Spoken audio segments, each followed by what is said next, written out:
guys, welcome again. This is JR, GR Word, greeting you in Jesus' name. I want to speak to you again real quick. What I want to give you right about now is 5 reasons, maybe even 6, we'll see how it goes, but definitely 5 reasons to believe that Jesus is who he claims to be. Hopefully it will help you, hopefully you can share this with other people. And obviously in a short time I can't go over everything in depth, but you can take this away and look at it yourself. Number 1 is this. Think about Jesus and his perfect life. Think about that for a second and think about, actually, is that even possible? See, I thought about this and thought, it doesn't really make sense. He didn't sin once.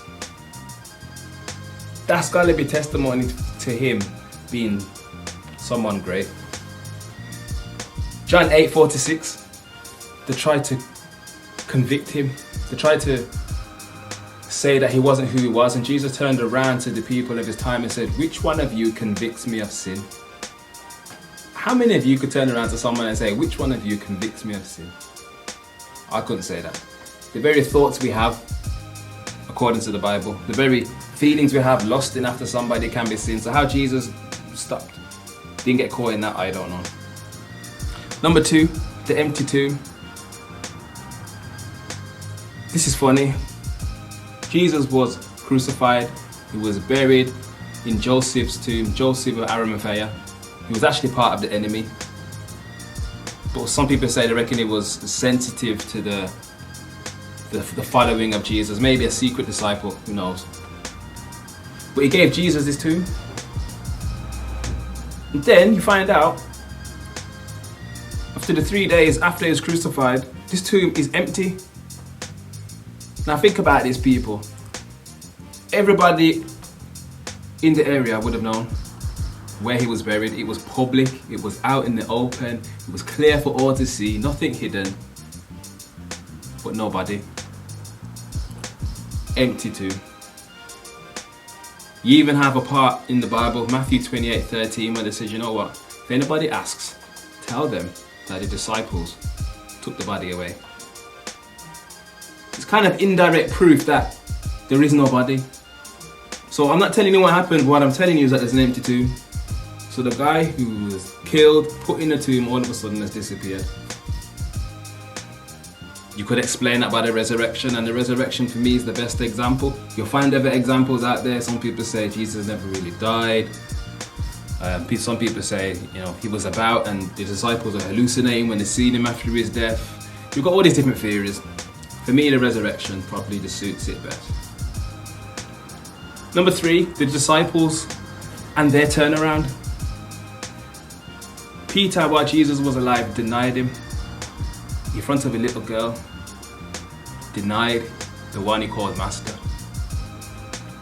But after the empty tomb, we hear about Peter preaching in the book of Acts, where 3,000 souls were added to the kingdom. Bold, brave, same Peter, switched. What made him switch? Could it be that Jesus really was resurrected and that he really did do what he said he would do? That he would come back? I don't know. Then you got to think about Jesus' brother, James, his brother. Other family members didn't believe. But after the resurrection, after the empty tomb, James was actually the lead minister in the Jerusalem church. His brother, who didn't believe before, we know what it's like, people. If you're a Christian like me, sometimes family are the ones it's hardest to turn around, because they know you best. They know when you slipped up. They know when you've not done what you've told others you've done. They know the truth. And yet James was a devout follower. I haven't got time to go into it. Look into it. Look at the end of the disciples and how many of them just died for what they believed in. Would they die for a lie? Think about that. Number 4, so historically verifiable. Jesus was a real living man. Jerusalem is a real place. Other characters in the Bible, historically can be verified as being alive at some point. Some thought it was a bit weird. One guy you could look up is called Josephus, Jewish historian, one of many who wrote about the times in the 1st century, which verify this guy named Jesus walked the planet. 5th, and I think this for me is one of the most powerful ones, Jesus and the Bible, and what it says, speaks to our situation. See, many people don't like the Bible because they think it doesn't make sense. They think it's a bit messy and it's not logical. But that's exactly why I like it. And you're thinking, what do you mean? Life sometimes doesn't make sense.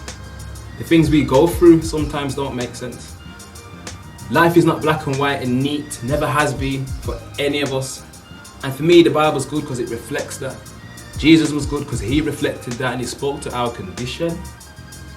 He told us why we are the way we are, why the world is the way it is, the good and the bad. He told us about the end. He gave us all the answers, and yet we're still looking. He gave us a meaning. And the last thing, I know I said only 5, but I'm going to add one more, and it's number 6. What's the alternative? What else out there can speak about our lives and our experiences in the way that rings true like Jesus did? And the Bible obviously tells us about Jesus, so you can't separate the two.